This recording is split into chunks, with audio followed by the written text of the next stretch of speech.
Hello, welcome to Light Tarot, where the reader is bubbly, but the readings can get dark.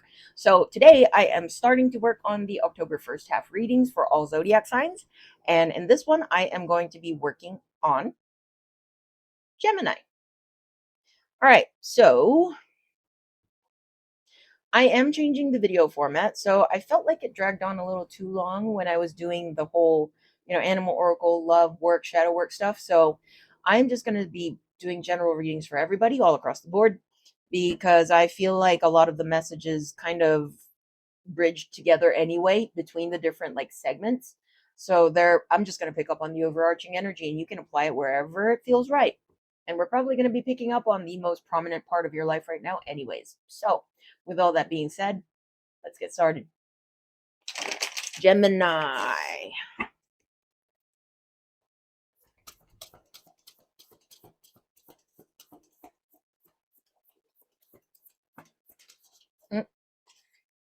Son of Swords, quick communication.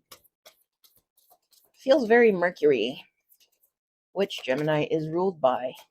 Whoop, whoop, whoop. Hold up. The cards are falling apart like my life. All right, let's go.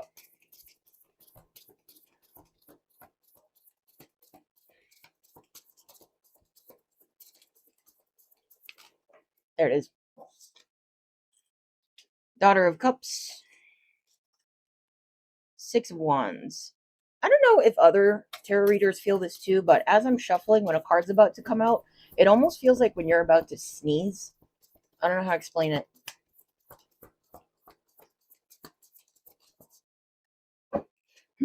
The Hierophant. Okay. Oh. Ooh. The Nine of Pentacles. The Magician.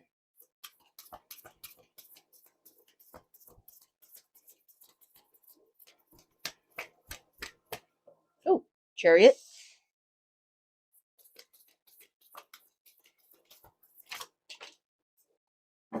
Father of Wands and the Four of Cups. And I will say, between the Son of Swords and the Daughter of Cups being here, I have already seen an overarching energy between Aries, Taurus, and the Cancer reading that I did before Gemini reading for whatever reason.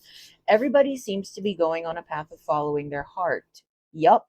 And that seems to be what's going on here as well. I wonder if it's the Mars Scorpio thing that we're dealing with right now that just kicked off, because Mars is about action and desire, and Scorpio is very wanty. Huh. Something must be in the air. All right. What this feels like is Four of Cups, and then I heard never again. And then we've got, what's next? Okay. Six of Wands, the Magician. All right. Son of Swords goes with Daughter of Cups over here. And the Daughter of Wands goes along with the Daughter of Cups. Nine of Pentacles.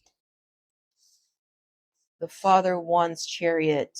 And the Hierophant feels actually like the overarching energy. So, all right.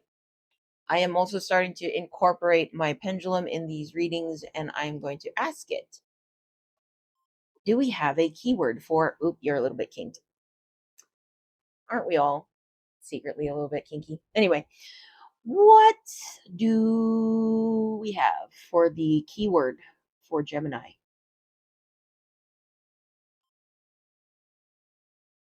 A,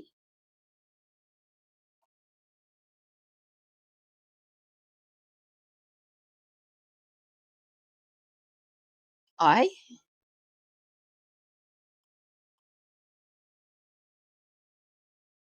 really? Is that it? All right. Apparently the keyword for Gemini is AI, as in artificial intelligence. That's a weird one. All right. We'll go with it. Okay. Take it how it resonates, because I don't know how that applies to you. Four of Cups. That is my letting opportunity pass card. And when I pulled that, I heard never again. There is a Six of Wands here, though, which is kind of like my Rising from the Ashes card. I know it's a butterfly, but to me, it looks like a phoenix. Don't ask me why. Anyway, recovery, discovery. Yeah. And then we have the Magician. And it's almost like you experienced a missed opportunity, or you didn't grab something when you had the opportunity to grab it. And I'm hearing that never again. So it became a lesson learned. This isn't about going back to that thing and then getting it anyway, or after all, it's about lesson learned. I'm also hearing like I'm better at spotting opportunities now. It's like you got a fresh set of eyes for that experience. And then we have the Magician, and that's about manifestation. That's about manifesting what we want, right? But what do we want is the question. And with the Son of Swords, I know it's about communication. I know it's about um, thought and ideas and things like that. But for whatever reason, the way that it's delivered, it feels to me more like it's the practical route to go. Um, it feels more like, yes, this is the smart move to make. And then we have the Daughter of Cups and the Daughter of Wands on the other side. And it feels like those are the two paths that you're looking at, where the Daughter of Cups and the Daughter of Wands is more about starting something small. But I mean, either way, it's starting something smaller, but it's like a small beginning, but in which direction? In the Son of Swords, it's about what's practical. With the Daughter of Cups and the Daughter of Wands, it's what stirs joy in you. This is about, it's not practical. I know it doesn't make sense. This is probably not going to bring in a lot of money. This is probably not, it's not going to make sense. It's totally a passion project, but it does feel like, I will say, that there is no right or wrong here. Either way, you will land at the Nine of Pentacles, is what this feels like. But, but as a reader that loves it when people follow their heart, my question is, which way would make you happier? Okay. And then we have the Father of Wands, which is again about more passion, refined passion, because unrefined passion is just passion for the sake of passion. Passion is just mindless passion. Father of Wands, though, that's about aiming your passion at a target, having a clear direction for your passion. Passion not for the sake of passion, but passion to propel you forward towards your end goal or desired outcome. Driving your chariot. That is what this feels like. So I have a feeling that you're going to choose that route anyway, and this makes me happy to see because I love that vibe. Anyway, we have the Hierophant as the overarching energy, and the Hierophant is a highly spiritual card, also represents Taurus in the zodiac. I am a Taurus. So anyway, it is about deep spirituality. It is about deeper knowledge, higher wisdom. It feels like this is the driving force behind all of this. Your soul is calling you towards something that may not make sense up here, but it makes sense down here. All right. All right. Let's pull you an alchemy card, or not an alchemy card, an archetypes card. I'm going to break the deck wherever, and we'll see what we get. This right here feels right. The ocean. Okay. This, if I recall, is about the depths, the unknown. The unconscious, the depths, the incomprehensible. The power of the ocean is unmatched. To step into its salty waters is to step into the unknown. By its sheer volume, the ocean represents the unconscious, all that is beyond our understanding. We cannot live within the ocean. We cannot claim it, manage it, or own it. It rejects our every attempt to dominate nature. Yet, amid its overwhelming power, it calls to us, inspires us, and invigorates our life on land. It dissolves the little us into the big us when the energy of the ocean is present. There is change stirring that is beyond any change you've known before. The ego must dissolve. The saline swells work on your very cell, your fibers, your deepest underlying beliefs. Like Aphrodite, we rise from the ocean's froth, a new being. Life is change. Let the wave crash.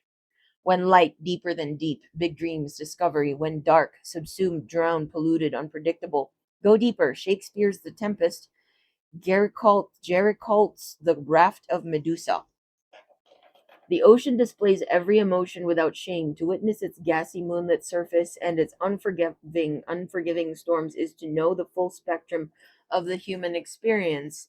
Study waves, touch their surface, get in the water. No matter where you live, each drop is part of the whole. The ocean is in every tear.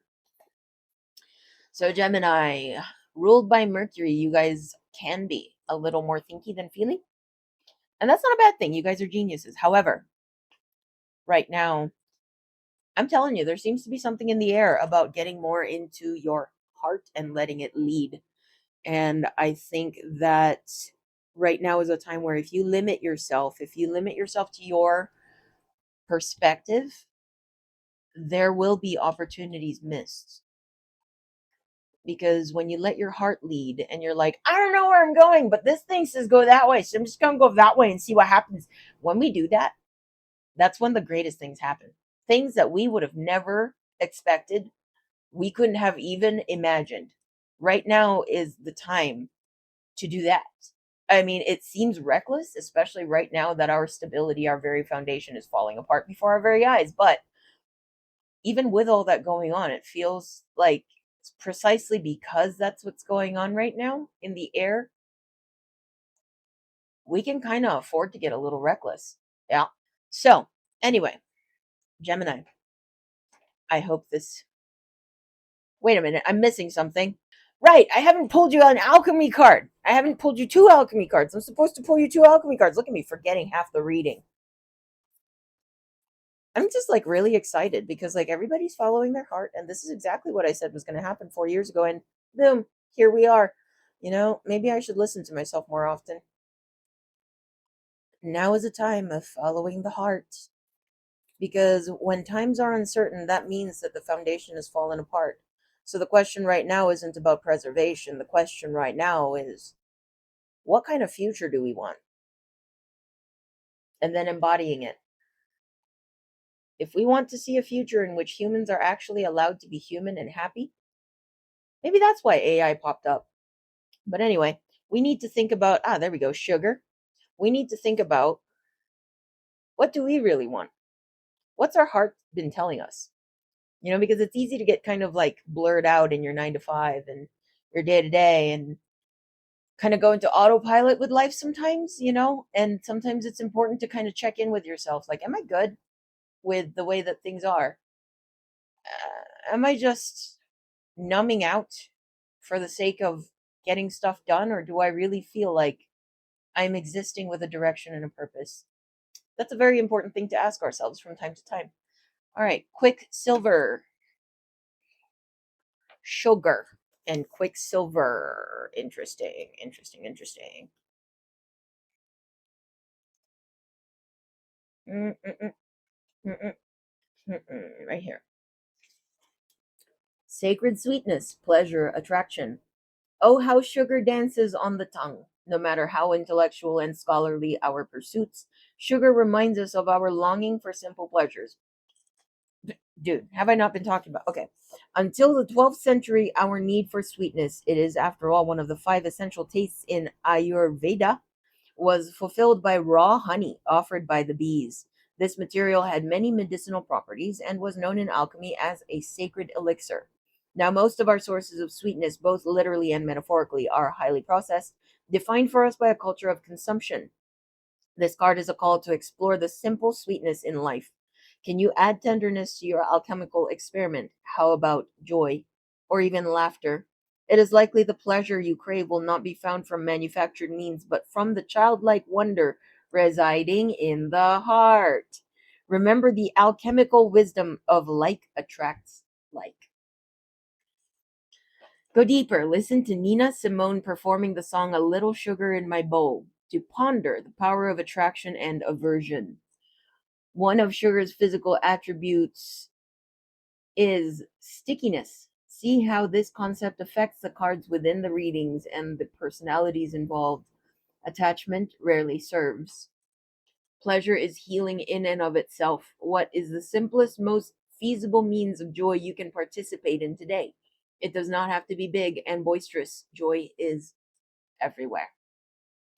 And when we follow this joy, and when we follow what sparks joy within us, we find our way through the muck, through the confusion of this is how you ought to be, this is how things ought to be. Well, I say, fuck that. I say, follow where your soul and your heart is trying to take you. Anyway, Quicksilver, slippery, mobile, mercury. Part liquid and part metal, quicksilver, also known as mercury, is a mesmerizing material. Mercury, and we're in Gemini's reading. Boom! Is a mesmerizing material. Its gift is to slip between worlds. It cannot be pinned down or easily defined. Mercury came to symbolize the god Hermes, and the great hermetic secrets of alchemy, always sliding away into secrecy just beyond the alchemist's grasp.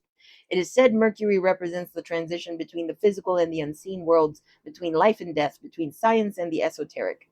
It is the metal of sacred thresholds. Shamanic practitioners of every tradition must acquire the ability to stand at the doorway between worlds.